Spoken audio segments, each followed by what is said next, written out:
Brian, tell me about your thoughts on Unleash the Archers, why you chose that band. I have listened to a lot of Canadian metal bands because of Into Eternity and because of the interviews with Amanda Kiernan and Veronica Rodriguez and Chaos and of course, Tim Roth. And so I like that particular genre of music. This band has 2 albums, a 4-track EP they released in 2012. Number one, Brittany has an incredible voice with great range. She reminds me of Amanda Kiernan. But more than that, I like the story the song tells. The guitars are excellent. And I tell you what, dude, it is rare that a song holds my attention for 8 minutes. But this song did. I hadn't heard much Unleash the Archers, but this song was a really good one. I mean, I really like the intro, structure of the song. The vocals seem strong. It kind of surprises me because of the 3 songs you picked, this was the one that was the least straightforward as far as the song structure. Lots of tempo changes, and it seemed a very progressive pick for you. So I was a little surprised, but yeah, it was really good. Enjoyed it. Well, you know, this is I talked about this earlier. This is the second song that I picked this week that has a multitude of tempo changes in it. And I'm not a big fan of that. I hope it means that I'm not changing the style that I like. But I certainly like this song. I mean, like I said, it held my attention.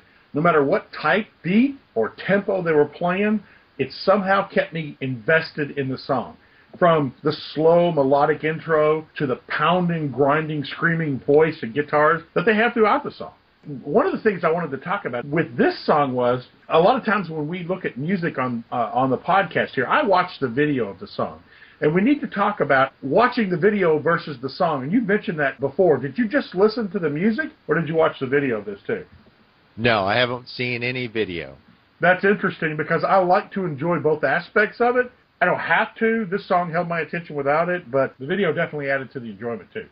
I just listen to the music. I don't want to associate anything visual. I just want to purely key in on that music and listen to the whole thing kind of generally, and then maybe take a listen where I just key in on the drums, maybe one time that I just listen to, the guitar, but always keying in on that music. I don't want to be distracted by something that's not really part of the music that was created.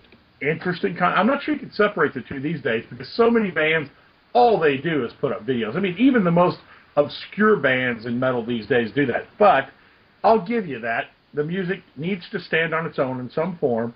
I've been meaning to ask you this question for several podcasts. Do you ever experience music just on a gut level, or do you analyze it and listen to it over and over again like you just talked about? When you say, do I ever experience it on a gut level, are you saying merely on a gut level? Yes, that's exactly what I'm saying. I mean, I guess the answer is, it's like when I go to a restaurant and order a certain item off the menu. Yes. Start digging into it, and I think, that tastes good. Right. But my brain doesn't shut down, and I don't end my evaluation at that point. I may think, man, what is it about that? Is it lots of blackened pepper?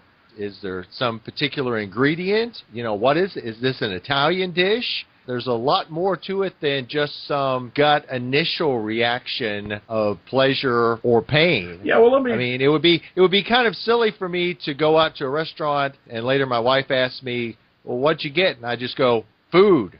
It was good. That doesn't really tell you anything. Yeah, well, let me, you suggesting that my brain shuts down after I listen, let me just say, bite me on that one.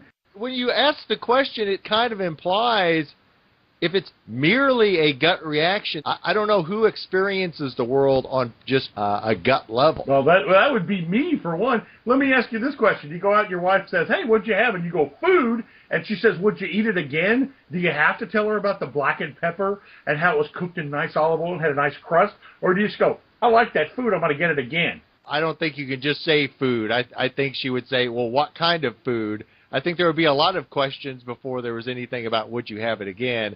I'm not sure how you could even identify what it was to have again unless you go beyond the it was food label. Well, what'd you have? I had Unleash the Archers. You like them? Sure. You can get into the details of it, but do you ever just get a gut reaction and go, man, I freaking love that music? I guess the answer is no. I mean, if you're asking me if I listen to music mindlessly, then the answer is no. Well, I mean, why does I don't it have know to what be kind. mindless? If you just listen to it on a purely gut level, I don't think you're a fan. Yeah, I would say that's the most fan, ridiculous thing you've said on this podcast. A fan is a fanatic, and to a fanatic, merely liking something is not enough. Yeah, I would say that I am the very proof that disproves the statement you just made.